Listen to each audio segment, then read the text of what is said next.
Well, folks, welcome to this Agile 20 Reflect event.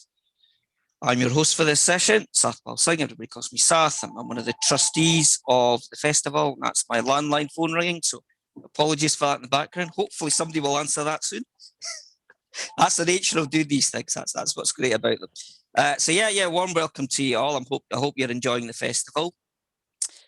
Just a few formalities for you all before we kick off. We are recording the session, as you know. And let me just dig out my, no, that's the wrong one there. 1 second, that didn't go as planned. Probably can't see me now. There we go, there we go, there we go. Right, here it comes. Hopefully you can see that. So yeah, as I say, as you all know by now, this is a festival event. I just want to reflect month-long program of events to mark and celebrate the 20th anniversary of the original authoring and signing of the manifesto. The festival has been put together completely by volunteers around the globe, tremendous collective global effort. And we have in the region of we're just under 800 events now, which is remarkable. So thank you for everyone who's been involved, supported us, and the response has been tremendous from the global community. The hashtag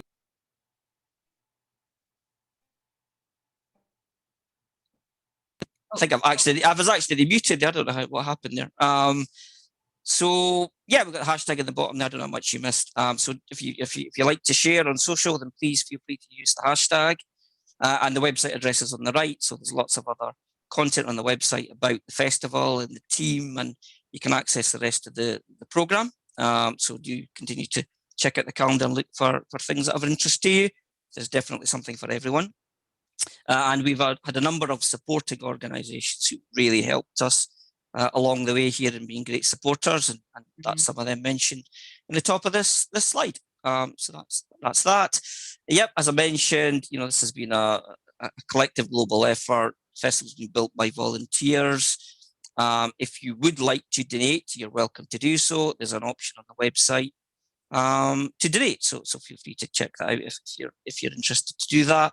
And of course, as with most events for this festival, we have created a community policy. So everybody's involved in the festival is adhering to that policy, and that applies to every event. In short, we simply ask that you're respectful to one another. We want everybody to have a great experience, and we've all come together, and everybody seems like they're enjoying themselves. So that's fantastic. Of course, the festival is now well in full swing. We're well into week 3. I've learned a lot over the last few weeks. It's been a truly humbling experience to be involved in something of this scale, and you'll find lots of other stuff on the website. I think that's the formalities here. I'm going to get rid of my slides. And we're all here this evening. It's evening for me nearly, but not for yourselves. You could be anywhere. So Sally Elatta is our guest speaker. I'm delighted to be hosting Sally.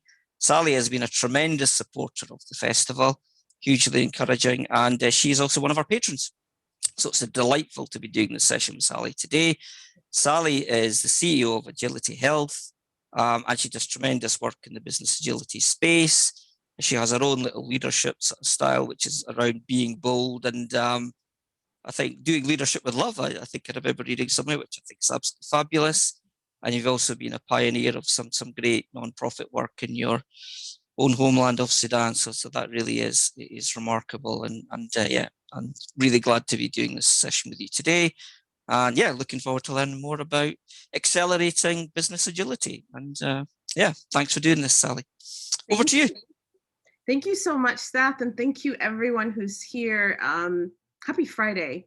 Has everybody been super busy this week? Hasn't it been just like exhausting? Right? Are we all ready?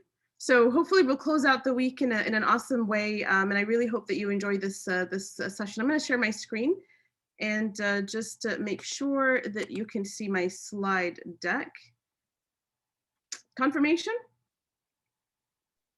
Yep. Okay. Yep, see it. It's all good. All right, so let me just go into full screen mode. So hello everyone again. Okay, there we go. So quick background about me, and then we'll jump into our topic of accelerating enterprise and business agility. I started the company about 11 years ago, and the name of our company was actually Agile Transformation, and it's still the name, the parent company is called agiletransformation.com, right?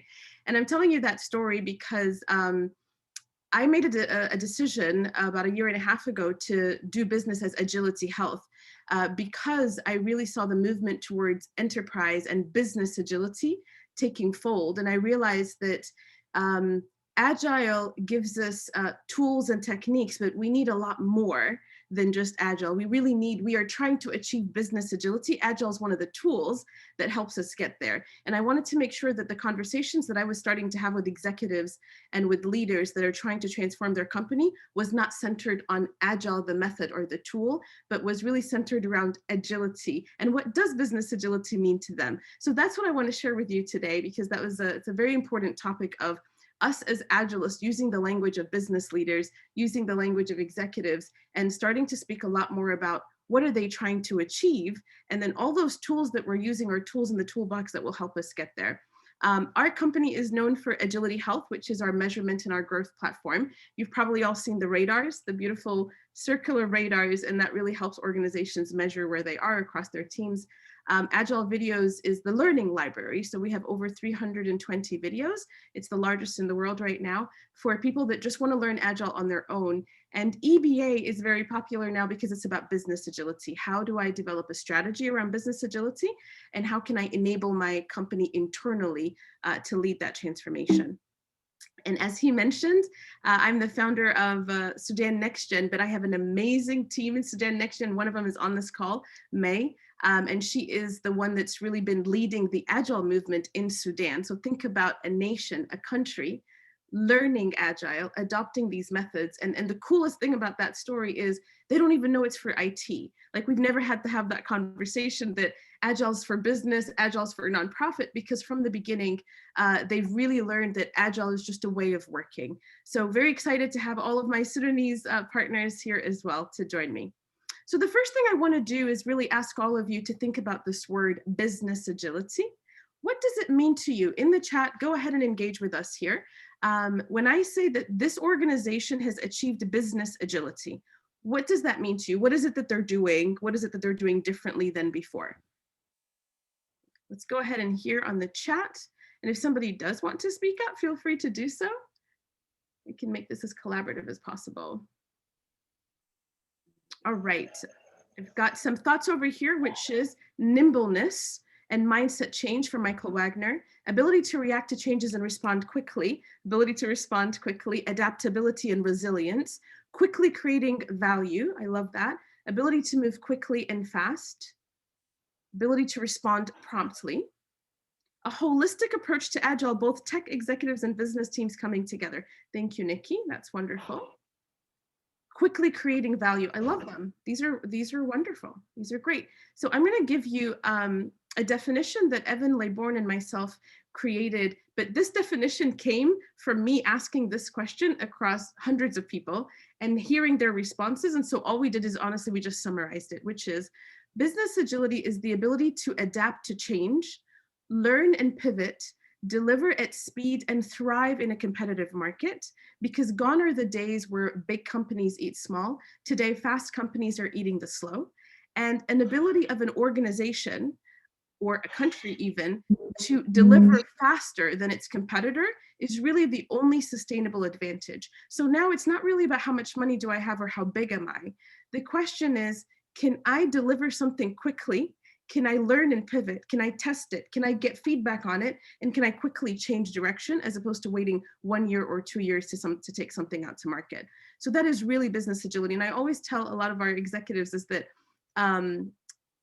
COVID just gave everybody a boot camp, right? COVID really gave everybody a boot camp in business agility, because did you guys all have to adapt to change in the last year? Even personally, individually, did you have to adapt to changes with COVID, schools, work, life? Did you have to learn and pivot? Did you have to deliver? Absolutely. So I want to play a nice video for you, and then I want your reactions to it, because it's a really great summary of what we're seeing large organizations go through right now. So I'm going to just click on this business agility explainer.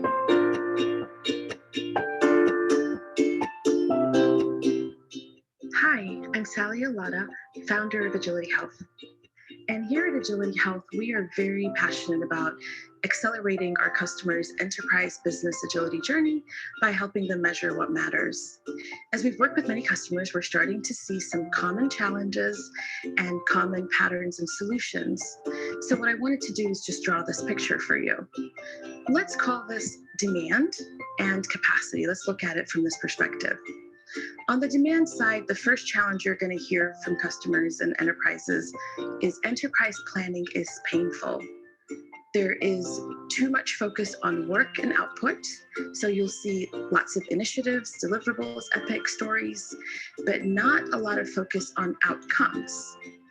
You'll also see that there's many competing business priorities that are coming in through silos, and everybody feels like their priority is number one. Another challenge is there's no discovery or validation of the ideas, and there's a lot of idea generators, multiple people with lots of great ideas. The problem that this causes is many of these ideas are actually duplicate. So you could have Joe and Adam and Jamie over here all asking for the same thing, but in different ways.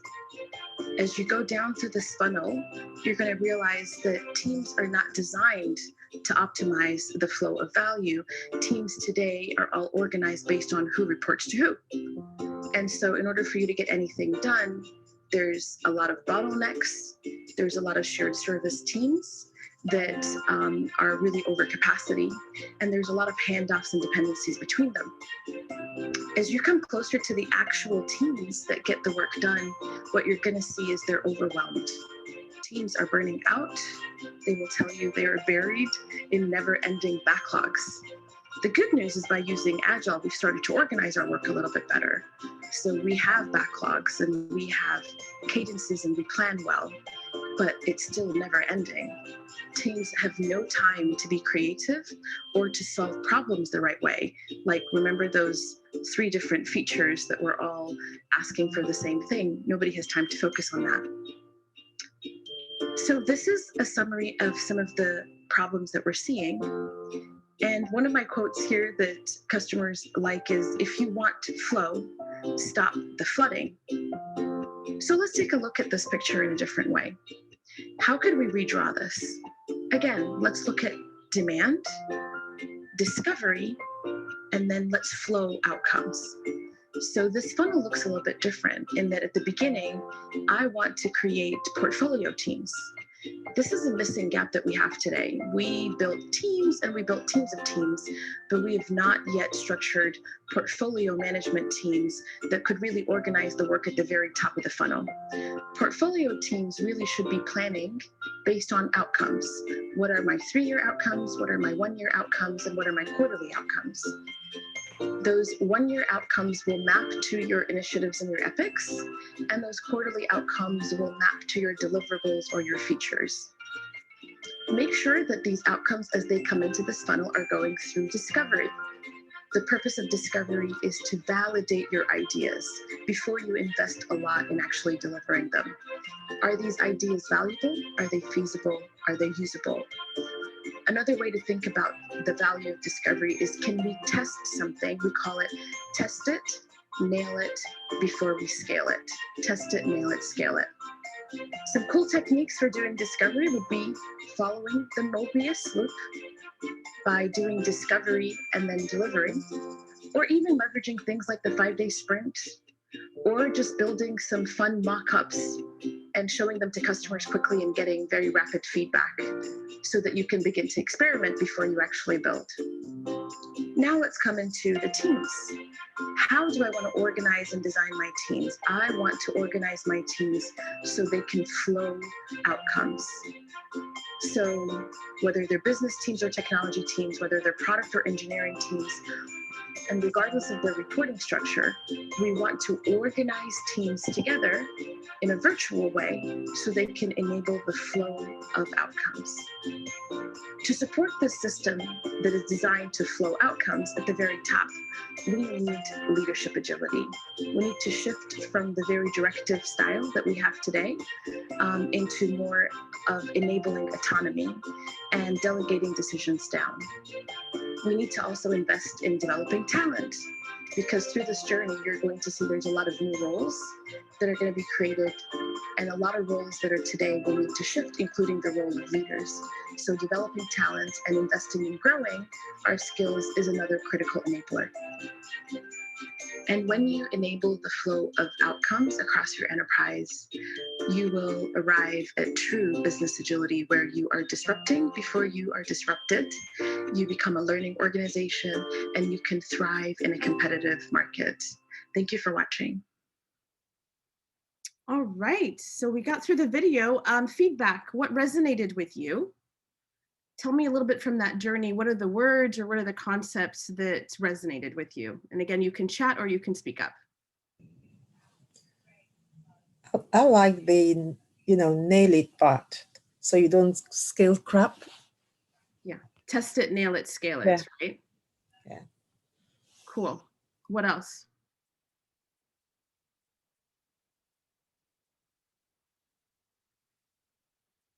Let me look at the chat. Outcome focus. So says outcome focus is very important.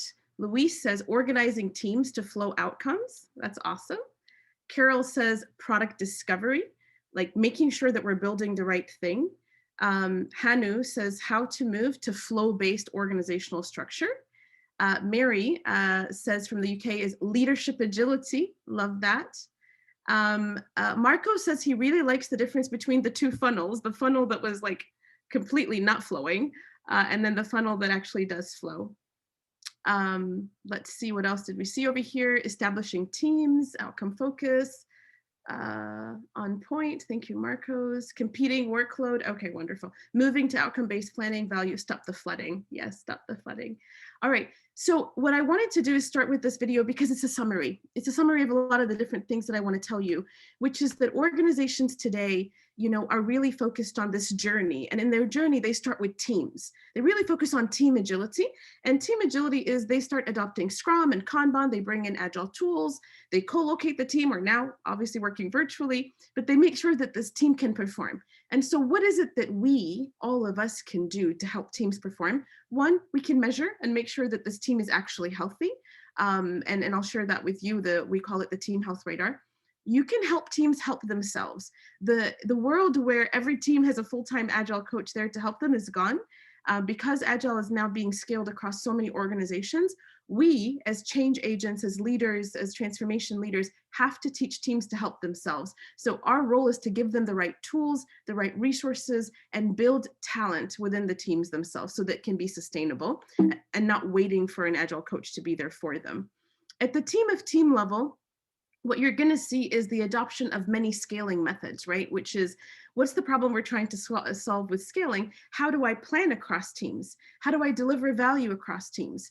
And those could be business teams, you guys. When we're talking about outcome-based planning and outcome-based delivery, when I say that this organization is outcome aligned, I might have a marketing team, I might have a CX and a design team, and I might have several 4 to 5 Agile teams that are delivering, and I might have business and technology leaders working together in this value stream. And a great example was one of our customers is in the health insurance industry, and they said that they really need to focus on senior healthcare. And in order for them to create that as a value stream, they organized a marketing team, product development team, back-end team, front-end teams in one floor in that building. And they started to work together. You would never know who reports to who, and you would never know who's technology and who's business, because that's really what we mean by value stream design, which is aligning teams towards outcome and towards the value stream. Lean product development and portfolio management are becoming a very big priority at the organizational level. And that is because of that discovery. You guys remember we talked about test it, nail it, scale it. and doing a little bit of discovery ahead of delivery. In our own company, in AgilityHealth, my teams work on 6-week increments. So we used to do 1 quarter. So we used to plan and execute in a quarterly chunk. Obviously, we deliver daily, we can deliver weekly. But now we've moved to 6 weeks. And so we have a discovery team, and that discovery team is always 6 weeks ahead of the team, making sure that they're getting customer insight, feedback, prototyping, making sure that whatever the team is going to build is exactly what the customer actually wants. And that discovery team does include some of the product owners from the team members themselves. And we record a lot of those sessions and those feedbacks and send them to the team as a video. And the team members are also welcome to attend any of those. We call them customer forums and feedback sessions. So I just want to emphasize that product management and product discovery, UX design, is now becoming a huge priority, because it's not just about getting the work done and delivering the features, it's about doing it the right way from beginning. Operational agility is really about customer seat at the table. And this is really where HR, finance, legal, sales, marketing all have to come to the table. This is no longer an IT transformation. And that's honestly what I love about in Sudan right now. We don't even talk about this is a tech transformation.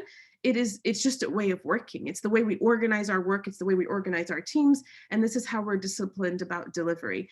But when you are focused on operational agility, you have to bring in the rest of them. Do you guys think HR is impacted by this transformation? HR professionals and HR world? Yes, 100%. Can somebody speak up and tell me in what way do you think HR is going to be impacted by this business agility transformation? Notice I'm not saying agile, this business agility transformation.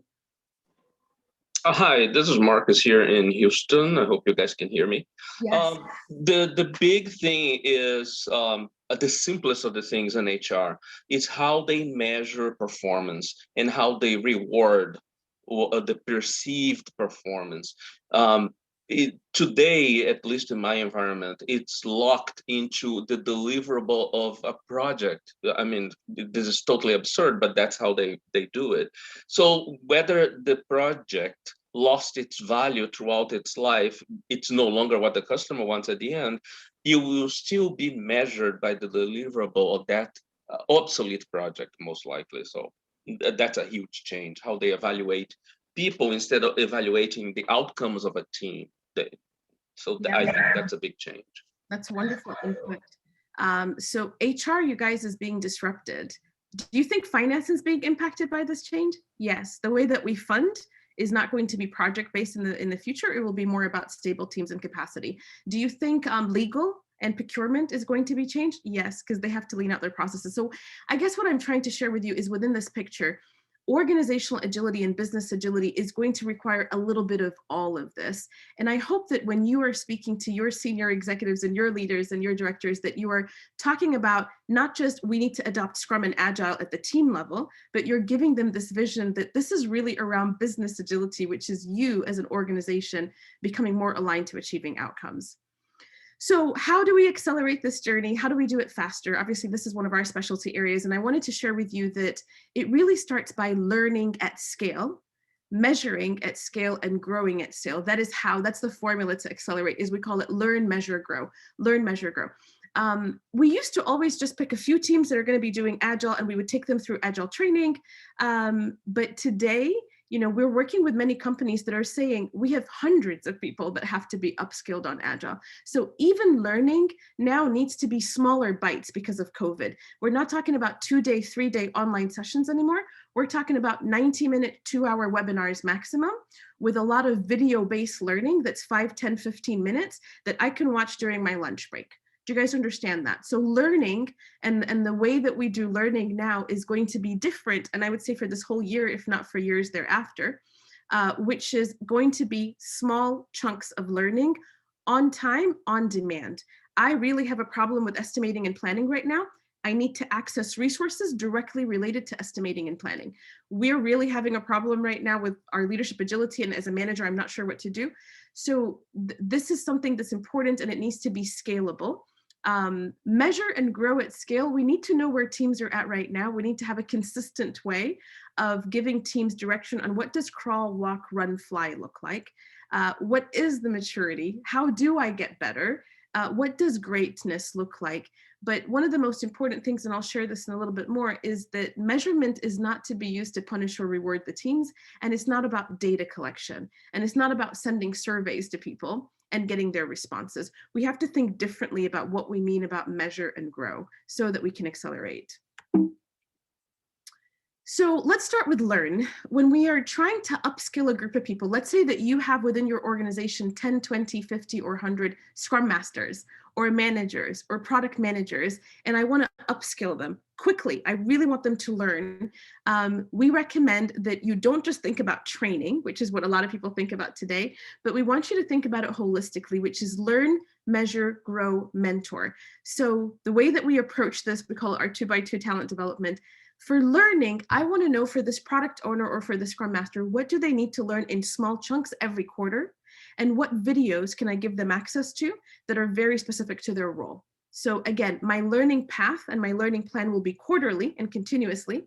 It will be short 90-minute, 2-hour, maximum half-day sessions, supplemented with short videos to help them learn on the journey. Measure is, what are the competencies? When we say that this is a great product owner, this is a great Scrum Master, this is a great leader, this person is a great Agile leader, what do we all mean about that? What are those competencies, and how can we be clear about crawl, walk, run, fly? Growth is really, now that people did this assessment and they realize where they are, making sure that they have self-learning resources that they can access, and they have access to people that can help them through a community of practice. Many of you are familiar with COPs and communities of practice, but those themselves today, honestly, I'd say there's a hodgepodge of success. Some of them are just kind of venting sessions. Some of them are just, hey, we've got a whole bunch of public speakers, come, listen to them. I don't think communities of practice today, I'm not saying all of them, are structured in the way that organizations really need them to be, which is truly be a place where people that are needing to uplift and upskill and develop talent come here to learn from other people, to have somebody who's partnering and mentoring with them, give me real experiences, identify real challenges that I have and help me grow. We call it show me, pair with me, enable me. And so I think that there's a great transformation that will happen to communities of practice and how they can be a big part of our talent development strategy. Any questions about this? So this is kind of, I want to upskill teams. I want to upskill specific roles. I want to use a learn, measure, grow, mentor. Does this resonate with you? Any questions or feedback? Why mentor? Why did we do mentor? Was that the question? Yeah, that's the question. Why you add this step? Because otherwise, or it's really coaching, or is it mentoring? It's truly mentoring, because if we don't have a real experience, if you take me through a lot of certifications and I do a lot of assessments and I get a lot of certificates, that's great. And I access a lot of resources, but if you never give me real world experiences and the ability to learn from somebody else who is already doing my job and doing it well, and somebody who wants to give back to me, it's not real. We're staying in what I call theory world. It's like we're all getting more certifications, but we're not applying it. And a lot of people learn by seeing, learn by watching. You see me facilitate a specific way, you're inspired by it, you're like, you know what, I think I want to try that technique. So that's why mentorship is important. And I would say it's even more important than before now, with everybody being remotely and we're not seeing each other face to face anymore. And that's a one-way mentoring, or is it cross-mentoring or mutual mentoring or partner mentoring, or do you go into details later there? I'm interested in the mentoring. Sure, yeah, I will share with you. So there's a difference between a mentor and an accountability partner. An accountability partner is somebody who's your peer, and you're going to hold them accountable to growing and developing themselves, and they're going to hold you accountable. But you guys are really peers, but you're holding each other accountable to moving to the next level. A mentor is usually somebody that you're trying to learn something from, and that's going to really help you and guide you, practically show you, again, show me, pair with me, enable me. And we recommend that is based on your assessment result. So I already measured myself, let's say, across my Scrum Master competencies, and I realized that obstacle removal is not something that I'm good at. I want to find a mentor that's what they do so well. They know how to remove impediments, they know how to remove obstacles, and I want to ask them to help me do that better in my own team. Does that make sense? So we're not talking about just general mentorship, but from my assessment, from the data, from the feedback that I got from people, they've told me that I'm not great as a facilitator, or that I come across as command and control, or that I don't do well with planning and estimating. That is where I want somebody to mentor me on that specific skill. Is that helpful? Yes, very much. Awesome. Thank you for asking. So some of the roles that I'm seeing a very big focus on right now is building internal team coaches, building more Scrum Masters, building better product owners, building better Agile program managers or RTEs, and for sure, I would say the number one is managers, upskilling managers. The reason managers is such a big focus is because we've disrupted their role. I don't know if you guys have checked, but managers are going to be completely doing different things than what they've done before. They're no longer moving people between teams. They're no longer day-to-day firefighting. They have to become more strategic and less tactical. And so that is really why managers is really a very big focus. So what I'm sharing with you here is, as you're thinking about building a learning roadmap, be specific which roles are we targeting in the next quarter, and build that 2x2 learning plan. And make sure that you're intentional about helping those roles actually improve. Definitely check out agilevideos.com. We have 300 videos that can help for each role. And so that's a great place to just even start immediately with learning. Now that we're going to go into measure and grow, I wanted to share that the worst thing you can do in the world is use measurement to punish or reward or compare teams. So the moment that you're doing that, you're dead on arrival. Like, you'll never see the truth again. And I'm sharing that with you. And we work with so many large enterprises, and one company has 23,000 people that go through this on a regular basis. But if you ever use the data to fire somebody, to reward a team, to actually even give them a bonus because they showed that their radar is like awesome, then they'll always do that moving forward. So we are just talking about continuous improvement and growth, and that is why we're measuring, not to compare and judge. So please remember that message, because it's very, very important.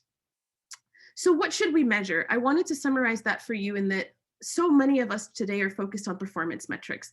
And the reason we focus on performance is because our ALM platforms and our Trello and our work management platforms and Jira, that's the data they give us is, velocity, escape defects, number of releases, just basically the work, how much work are we getting done? And I think those are good. We do need to keep these metrics other than velocity, but that's a separate topic for a separate webinar. But I really think that we do need to look at some of those metrics for performance. What we're missing though is the maturity and the outcomes. So at every level of the organization, we want to say, do we have the right practices and the right behaviors? Are we maturing? Those competencies that I mentioned to you on the radar, are we doing those well, and where is it that we can improve? Then I want to look at my performance, which is the output data. And then I want to look at my outcomes and my OKR. And I know this sounds like it's cool, but many people don't. They don't look at maturity, performance, outcomes. They either only hyper-focus on maturity through surveys, they just look at performance, and certainly not a lot of companies are looking at outcomes and OKR. And I think that those are the three metrics that we should ask about at every level of the organization, at the portfolio level, at the product level, or even at the team level. And obviously, for all of you that know about the radars, I just wanted to highlight a couple of the radars that are the most important. So we use those radars for measuring. At the team level, we recommend looking at team health. How healthy are we as an Agile team? Do we have clarity? Do we perform? Do we have the right foundation? Is our leadership healthy? And do we have the right culture? At the enterprise level, if you only had to pick one, it would be enterprise business agility, because those are 7 pillars. Remember that journey in that video that I showed you? That would basically measure at the portfolio level, how are we doing across those 7 areas of investment? If somebody says, that's all I want to do, I would say perfect. That's pretty much, it gives you a top-down view of how are we doing from an enterprise business agility, and from the bottom up, how are we doing from a team health perspective. That gives you a baseline, and it tells you where you are today. Then optionally, maybe your organization is so focused on DevOps, or maybe your organization is really trying to build talent around leaders or Scrum Masters, then that is when you would use some of the other radars. But at minimum, we recommend start with team health bottom up and go with EBA enterprise business agility from the top down perspective. So define what good looks like, measure against it, roll up the data, improve. I really think it's time for us to think about continuous improvement, not as a survey and data, but as something that we bring teams together, we have them have a conversation, and we commit to action. My famous quote here is, Measurement without action is worthless data, okay? Which means surveys without the teams themselves saying what they're going to do about it is worthless data. My favorite part of this whole process is asking the teams, what do you need your leaders to do to help you remove obstacles? What impediments do you have that your managers should remove for you? And the reason I'm excited about that step is because we are now creating a backlog, an improvement backlog for the managers. They are the ones that should be removing obstacles. So as a manager, I'm a servant leader. I gave you the outcome. You know what you need to do. You are empowered to figure out the how.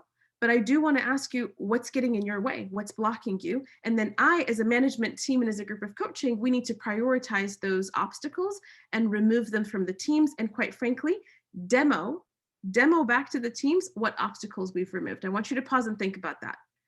Teams demo work they got accomplished to their management, to their leaders. Is that right? Most of your teams have demos. I would like for managers and leaders to demo back to the teams what obstacles they have removed from them, from their backlog. Let me pause and see if there's any questions here before we continue. I've got quite a few, Sally. A lot of questions been coming in. Great engagement. Good. If you're happy to stop, might be good to just pick up on a few here. Yeah, please. And a nice one here from Nana. So it's, I'm not sure exactly what the context of it was, but it was when you were talking about communities of practice. So can we get teams and communities of practice to run these themselves? Can they change what they want to look at? I'm guessing that's in the context of measurement. So Anna wants to unmute and build on that. Communities of practice, yes, they should absolutely run these themselves. The only thing I'm going to tell you is communities of practice today are too optional. What I mean by that is it's almost like I can come, I can go, I might come, I might not show up. I think that managers need to own the structure of the communities of practice and bring people together, but let the team members themselves facilitate them, design on the agenda, but make sure that the manager is creating the outcomes of what this community of practice should be delivering. Because I've seen too many of them, again, where they're venting sessions, they're just only public speakers coming in, they're just almost like open learning sessions like this, and that's great, don't get me wrong, the webinars and all that's awesome, but there really should be real skill development and mentorship happening. So have it owned by the people, but put a little bit more structure to it than what we have today. And then the second question was, can you change the radar dimensions? Yes, you can. Yep. Yeah, great, fantastic. No, that's good, interesting topic, because there's a lot of communities of practice stuff going on where I work. So I think you made some very good points there. There was a nice little debate going on with our kind of wonderful attendees around the competency capability piece. Somebody was asking, what's the difference between competency versus capability? It might be nice to hear your thoughts on exactly what you mean by that. Sure. So this brings us into this radar, which is our team health radar. So first of all, let me show you what we're measuring. So we say, for example, a healthy team should have clarity. They should have clarity on their vision and purpose and their goals and outcomes. They should have clarity on their plans. They should have clarity on their roles. A healthy team should perform. So we should be able to do the gut check first and make sure that we feel confident that they can deliver value. The product owner feels confident, they themselves feel confident, but we also have to measure metrics. Those are actual quantitative metrics around predictability, time to market, value, quality, and responsiveness. A healthy team should have a healthy leadership team that surrounds them, which is the scrum master, the product owner, the technical lead, and the managers should also be healthy. The culture of the team should be healthy, which is their happiness, their collaboration, their trust and respect. And then the foundation. The foundation is the agile practices. And I know that when we're looking at the teams, we get so hung up only on the agile practices that we don't realize this was so important for us when we created this radar, not to call it the Agile Health Radar, that it was the team health radar, because we're trying to look holistically. Yes, there are some practices. Yes, there's daily stand-up and different meetings. Yes, there's backlog management, but there are other things over here that are more holistic, like the confidence, like the leadership, like the role of the manager. Are they really helping? So what we've decided to do is for each one of those competencies, we looked at real world teams and we said, what does crawl, walk, run, fly look like? So crawl is when a team, like, let me give you an example, outcome-based planning, right? This one called vision and outcomes. When the team is crawling, they don't have any outcomes. Everything that they work on is tasks and stories and work. If you agree with that, if you agree that that's the current state of the team, then we consider that a crawl. The next level, which is walk, is that some people above are creating outcomes and OKRs. Some people of the team hear about them, but they are certainly not aligning their work to it or anything, but they're hearing about them. They're starting to learn about outcomes, but their work isn't really aligned or anything, but they're at least becoming knowledgeable of them. So that's crawl, that's walk. Run is where the work that we are doing within the team is actually aligned to the outcomes, and we're starting to measure against them. Do you guys see that? And then I'm going to go to fly, and fly is we are actually achieving outcomes. We're actually moving the needle on outcomes because of our work. So what we decided to do is take less of a, should I measure behavior? Should I measure practice? Should I measure skill? And we really went into what does really a team at the beginning, getting better, improving, and absolutely doing an amazing job in this competency, what does it look like in the real world? And so that's how we went with the crawl, walk, run, fly. So hopefully that answers that question, Seth. That was great. There was a nice one just came in now. If you want to take that one quickly, Sally, just regarding the sort of team health radar stuff you were just talking through there. Somebody was asking, how different is it from the comparative agility framework? I guess that'll depend whether you know the comparative agility framework.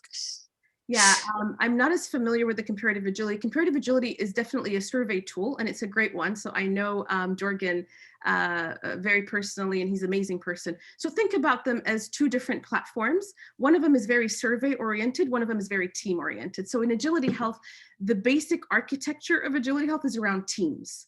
So everything is about teams, teams of teams, portfolios, and everything that we do is related to measuring maturity, performance, which is quantitative, and outcomes and OKRs within Agility Health. With comparative agility, it's more of a survey platform, and it's a lot more focused on the maturity side of it. But I don't know what the difference is in the questions. I know that we use more of a 10 scale model and a crawl, walk, run, fly, and I think comparative agility uses something different. I want to talk about something important here, which is measure and grow retrospectives. I am seeing too many companies, when they say they want to come on the measurement journey, they think it's about sending surveys, and they want to send a lot of surveys to people to take at their desk.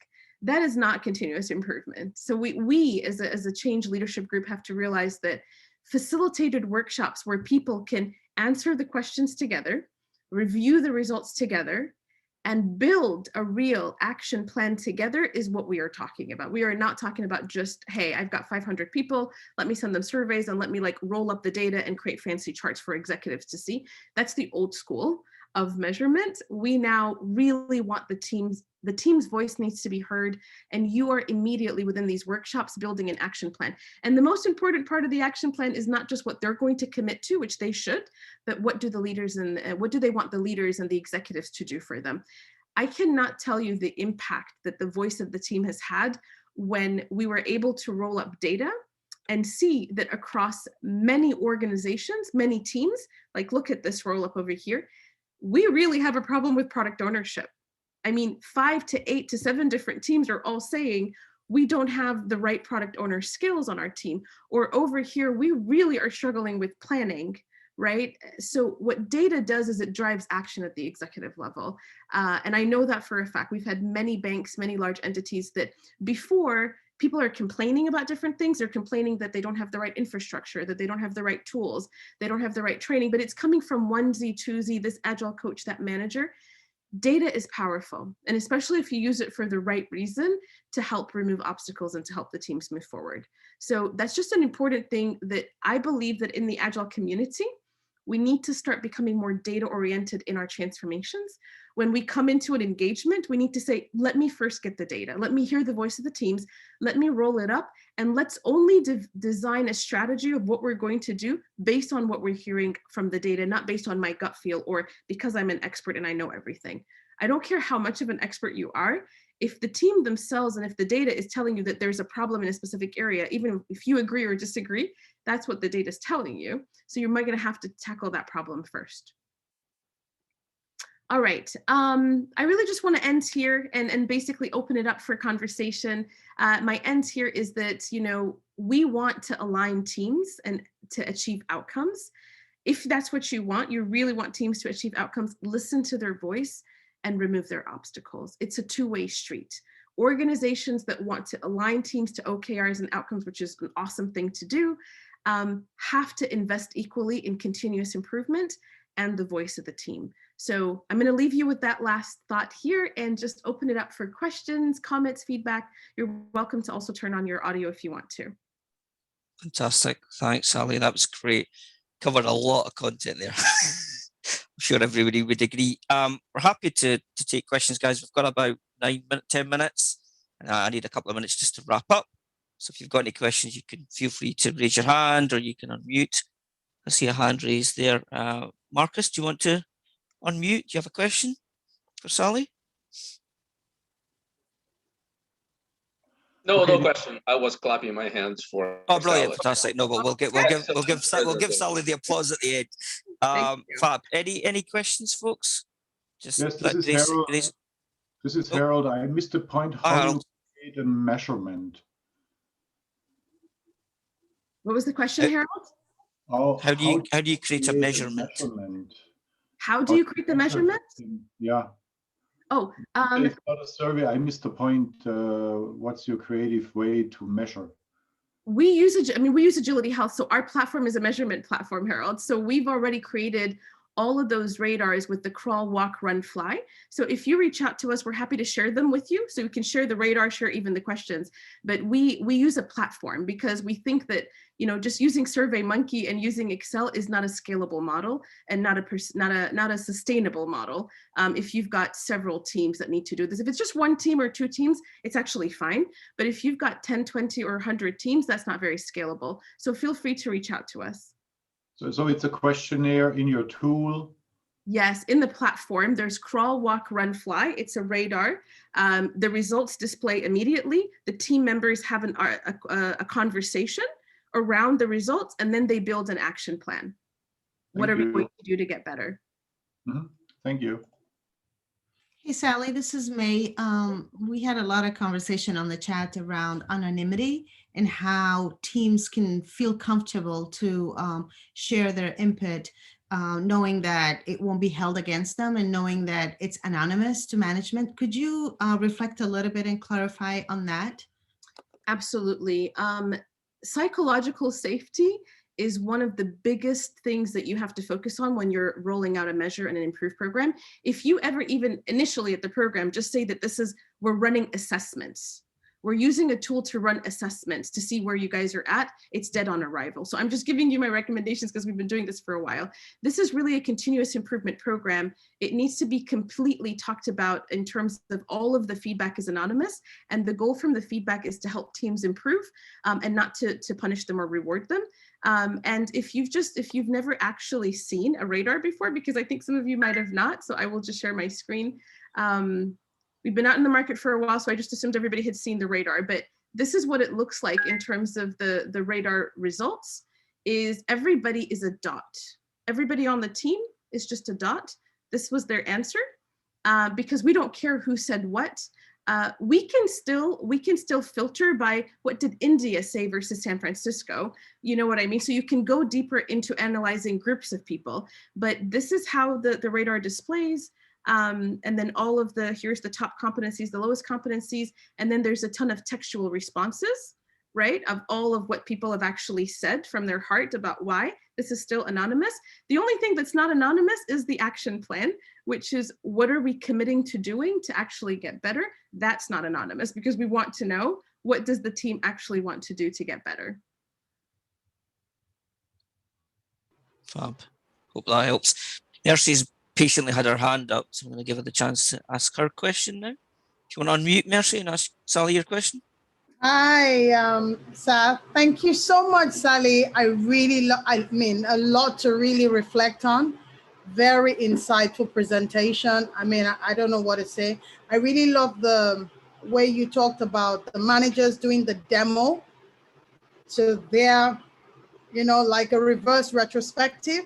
I think that is really powerful. Thank you so much. I'm going to check out the website and take some of the tests and get my team to try it out. Thank you. Thank you. It's a reverse demo. I like the reverse demo. I've never used that word, but I like that. Thanks, Mercy. Any other questions, folks? I don't see any other hands. Grace, do you see any other hands? Anybody else want to ask a question? got a couple of minutes and I'll need to wrap up, folks. Oh, We there do. it Hi, goes. Sally. There was a question My name is from, Dharmesh, and okay. I'd like to, thank you very much for this session. It was very insightful. I'm a consultant and I do a lot of assessments. I'm actually in the process of patenting my own framework for these assessments. So my question to you is, what is your take? Of course, you did mention that it's a continuous improvement process, but what is your take on, how do we fulfill this for large enterprises? How often does it happen? And, how do you see enterprises going through this process again and again?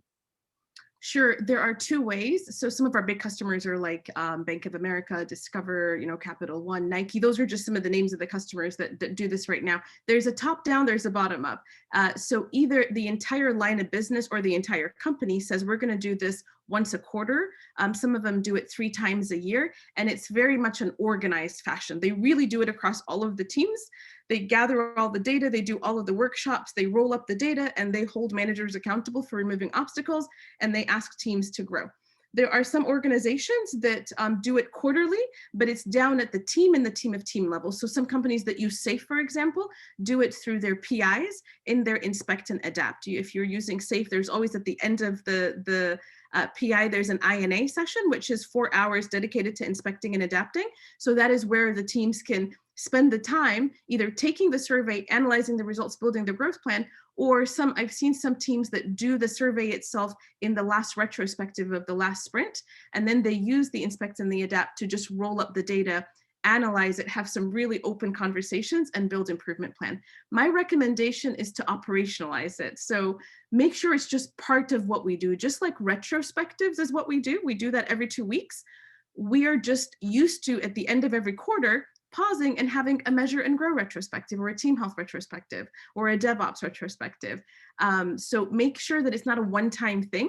It's not something that a consultant does only when they come in, but it's part of the DNA, which means that you should certify and train a lot of the Scrum Masters and the people in the team themselves to be able to do this, not just the outside coaches.